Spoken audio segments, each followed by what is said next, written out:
What is the problem? I don't understand what the problem is. What is the problem is it's that not the voyeurs develop a view of women. But that's in your view. Reinforce a view of women as purely objects of pleasure. I'm happy as purely body parts. I'm happy you mentioned. No, not as purely. Not as purely. But also as. But we all look at each other in that way. No. We're in a society, Karen, we're in a society where men, we are trained, men are trained to look at women purely in body parts. I'm not sure that it isn't a two-way street. No, I'm not suggesting that men don't. Yes. But I am suggesting that we live in a society in Jamaica that's highly sexualized. Precisely. And we have two Jamaicas. All right. We have a Jamaica that is the chatterazzi and the veranda crowd and the polite use of media. Yes. That suggests to us a culture that we're not a part of. Yeah. We have another Jamaica where if a fight break out, everybody drop them half slip and go to the standpipe and a half slip is fully dressed. Yes, and you can see right through the slip. True. So I'm saying we live in a very, very sexualized culture. Yeah. Our language is sexual, our expression is sexual, our movement is sexual. I don't understand the problem with that. You don't see the problem? No, I think the problem is with the repression of what is a natural expression of healthy sexuality and creating taboos. The only way you can get someone to buy pornography is to lock it down. I don't think you could sell pornography to some tribe that walks around naked.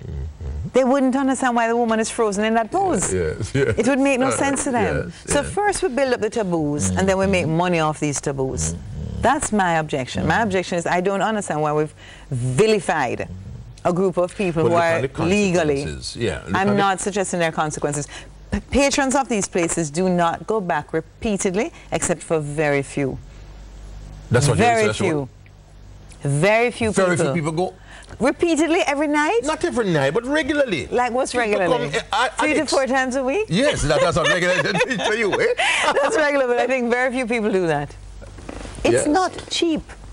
Well, yeah. So I don't go, so I can appreciate that. But let me also suggest to you. What's the price to go in? I mean, educate me on these. Let me suggest to you that particularly when I visited sex clubs where there was live sex.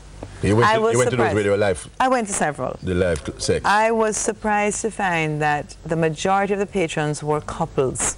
They were couples? They were couples on a date. Okay.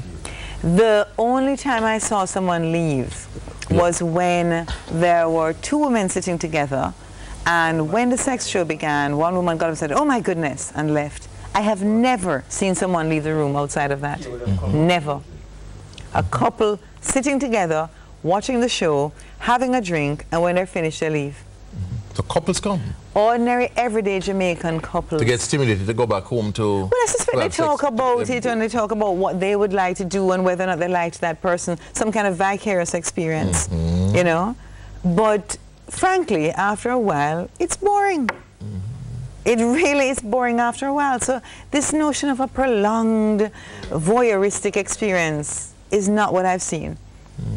Invariably, if men are drinking, they begin to engage in it. That's why they have televisions.